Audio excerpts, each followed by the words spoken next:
Hello guys, welcome to அட்டோஸ் album. ரொம்ப நாள் பிளான் பண்ணிகிட்டே இருந்தோம் தஞ்சாவூர் போகணும்னு சொல்லிட்டு. வினோக்கு வந்து சைட் கொஞ்சம் ரொம்ப பிஸியாக போயிட்டு இருந்ததுனால எங்களால் போகவே முடியல. ஸோ இப்போது தான் அந்த பிளான் எக்ஸிக்யூட் பண்ணுறோம். தஞ்சாவூர் போகிறதுக்கு முன்னாடி பசங்களுக்கு கொஞ்சம் ஷாப்பிங் பண்ணலாம் அப்படின்னு சொல்லிட்டு கடைக்கு போயிருந்தோம். மயிலாடுதுறையில் வம்சா தான் போயிருந்தோம். கலெக்ஷன்ஸ் எல்லாமே நல்லா இருந்துச்சு. அட்டுக்குட்டி வந்து இந்த மாதிரி எஸ்கலேட்டரில் போனது வந்து சென்னை போனப்போ அவங்களுக்கு இது ரொம்ப பிடிக்கும். ஸோ அவங்கள வச்சுட்டு நானும் விளையாண்டுட்டு இருந்தேன். இங்கே வந்து குட்டி பசங்களுக்கு தான் மெயினாக ட்ரெஸ் வந்து என்னை பொறுத்த வரைக்கும் எடுக்கலாம். நல்லா கொஞ்சம் ப்ரைஸுமே பரவாயில்லையாக இருக்கும். இது வரைக்கும் நாங்கள் அட்டுக்குட்டுக்கு எடுத்திருக்கோம். மற்றபடி எங்களுக்கெலாம் எவ்வளோ செட் ஆனது கிடையாது. ப்ரைஸுமே கொஞ்சம் பரவாயில்லையாக இருக்கும். 250, 300, 400, 500க்குள்ளவே நல்லா எடுக்கலாம். தென் கிளாத்துமே வந்து நல்லாயிருக்கும். குழந்தைங்களுக்கு போடுறதுக்கு கம்ஃபர்டபுளாக இருக்கும். அட்டுக்குட்டி வந்து ஒன்று ட்ரெஸ்ஸையும் செலக்ட் பண்ணிகிட்டு இருந்தாங்க. ட்ரெஸ்ஸு எடுத்து பார்த்தேன்.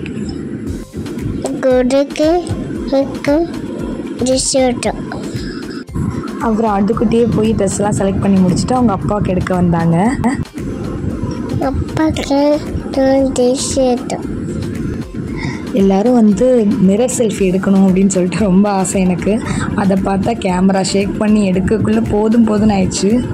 இல்லடி ஆட்டோ, இங்கே நில்லு. கண்ணாடியில் அம்மா ஃபோட்டோ எடுக்கிறேன். அங்கே பாரு, அம்மா ஃபோட்டோ எடுக்கிறேன். இங்கே பாரு, கண்ணாடி பார்க்கணும். ஸ்மைல் பண்ணுங்கள்.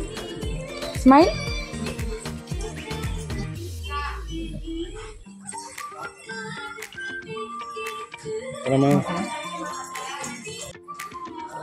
ஏன்னு கேளுங்க. வாங்க வாங்க.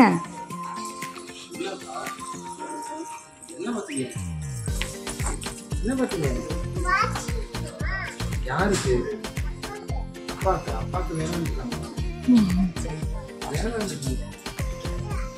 பெரிய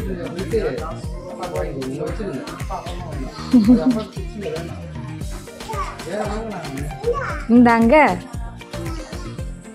அப்பாவுக்கு வாட்ச் வாங்கி கொடுத்தேன். அப்பாவுக்கு இருந்துச்சு. ஜாலியாக சின்ன போனோம். இங்கே வந்து கீழே கொஞ்சம் அக்சசரிஸும் இருந்துச்சு. ஸ்டெட்டு அந்த மாதிரி ப்ரைஸ் எல்லாமே அஃபோர்டபுளாக இருந்ததுனால அங்கே கொஞ்சம் வாங்கிட்டு கீழே பார்த்தா பார்க்கிங் செம்மையாக அரேஞ்ச் பண்ணியிருந்தாங்க.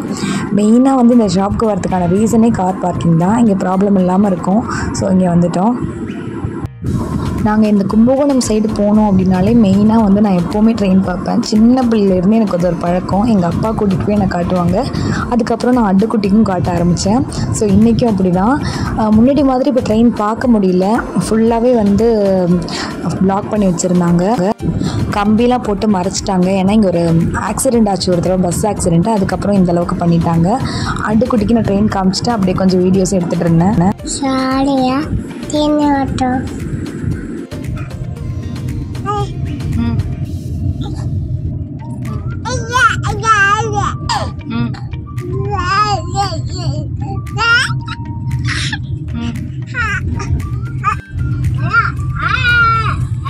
அட்டு, இது என்னம்மா கையில் என்ன வச்சிருக்கீங்க?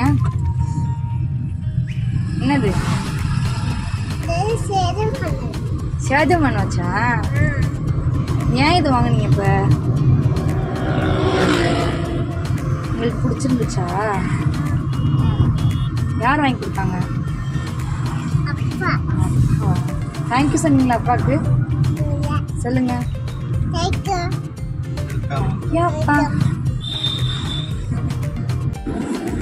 ஷாப்பிங் முடிச்சதுக்கப்புறமா என்னோடய பிளான் வந்து டீலாம் போட்டு எடுத்துகிட்டு போகலாம், எங்கேயாச்சும் ஒரு இடத்துல நிறுத்திட்டு சாப்பிட்லாம் அப்படின்னு சொல்லிட்டு தான் நினச்சிருந்தேன். அதே மாதிரி எங்களுக்கு ஒரு நல்ல ஒரு ஸ்பாட்டும் கிடச்சிச்சு. ரோட்லேயும் சைடில் பார்க்கிங்க்கு ஒரு ஸ்பேஸ் வச்சுருந்தாங்க. ஸோ அந்த இடத்துல ஸ்டாப் பண்ணிவிட்டு நாங்கள் பிஸ்கெட் சாப்பிட்டுன்னு சொல்லிட்டு குட்டு கேட்டாங்க. ஸோ அவங்களுக்கு ஒரு பிஸ்கெட் கொடுத்துட்டு அப்படியே கிளம்பணும். இந்த மாதிரி ட்ராவலிங் டைம் வந்து பிளான் பண்ணுறது அப்பப்போ இருக்கிற மூடுக்கு தகுந்த மாதிரி பிளான் பண்ணிப்போம். ஸோ இந்த டைம் எனக்கு பார்த்திங்கன்னா கொஞ்சம் ஈவினிங்காக போகணும், நைட்டில் போனால் நல்லாயிருக்குமே அப்படின்னு சொல்லிட்டு தான் இப்போது நாங்கள் கிளம்புனோம். அட்டுக்குட்டு வந்து தூங்கிட்டாங்க. ஸோ அவங்கள பேக் சைடில் படுக்க வச்சு செட்டில் பண்ணிவிட்டு நான் ஃப்ரெண்டுக்கு வந்துட்டேன். எனக்கு எப்போவுமே வந்து லாங் ட்ரைவ் போகணும் அந்த மாதிரிலாம் ஆசைப்பட்டிருக்கேன். பட் இப்போ பார்த்திங்கன்னா குட்டீஸ் இருக்கிறதுனால ரொம்ப தூரம்லாம் ட்ராவல் பண்ண முடியாது. ஏன்னா தனியாகவே 2 பேரையும் பார்த்துக்கிட்டு ரொம்ப தூரம் கூட்டிகிட்டு போகிறதும் கொஞ்சம் பயமாக இருக்குது. இன்னும் அந்த மாதிரி நாங்கள் ட்ரை பண்ணல. இன்னொரு முக்கியமான விஷயம் என்னென்னா, வீட்டில் ஏதோ ஒரு மனஸ்தாபமோ இல்லை ஒரு சின்ன சண்டை ஏதோ ஒரு பிரச்சனை இருக்குது அப்படின்னா அதுலேருந்து ஒரு ரிலீஃப் கிடைக்கணுனாலே நாங்கள் ப்ரிஃபர் பண்ணுறது ட்ராவலிங். எங்கேயாச்சும் ஒரு ஊருக்கு போயிட்டு ஒரு 4 நாள் ஸ்டே பண்ணிட்டு வருவோம். இல்லையா இங்கேருந்து ஜஸ்ட் எங்களுக்கு பக்கத்தில் பீச்சில் இருக்கிறதுனால ஒரு 10 மினிட்ஸ் ட்ராவல் பண்ணுவோம். அதுவும் முடியலன்னா பைக் எடுத்துகிட்டு ஒரு 5 மினிட்ஸ் எங்கேயாச்சும் ரவுண்டு போயிட்டாவது வருவோம். அது ஒரு ரிலாக்ஸேஷனாக இருக்கும். எவ்வளோ ஒரு சண்டை போட்டுட்டு இருந்தால் கூட என்னை ஈவினிங் கூட்டிகிட்டு போங்க அப்படின்னு சொன்னால் அவங்களும் கூட்டிகிட்டு போவாங்க. அவங்க கூப்பிட்டாலும் நானும் கிளம்பிடுவேன். ஸோ வெளில போயிட்டு வந்தால் எங்களுக்கு ஒரு ஃபீல் ப்ளசண்ட்டாக இருக்க மாதிரி இருக்கும். ரோட் சூப்பராக இருந்துச்சு. கும்பகோணம் டு தஞ்சாவூர் 1/2 மணி நேரத்தில் போயிட்டோம். இன்னும் சொல்லணுன்னா பொன்னைநல்லூரே போயிட்டோம் டேரெக்டாக. அங்கே நெக்ஸ்ட்டு எங்கெல்லாம் போகணும் அப்படின்னு சொல்லிட்டு விலாகில் கண்டினியூ பண்ணுறேன். நீங்கள் இந்த சீரீஸை மறக்காமல் ஃபாலோ பண்ணிக்கோங்க. இன்னும் இன்ட்ரெஸ்டிங்கான வீடியோஸ் பார்க்கலாம். See you.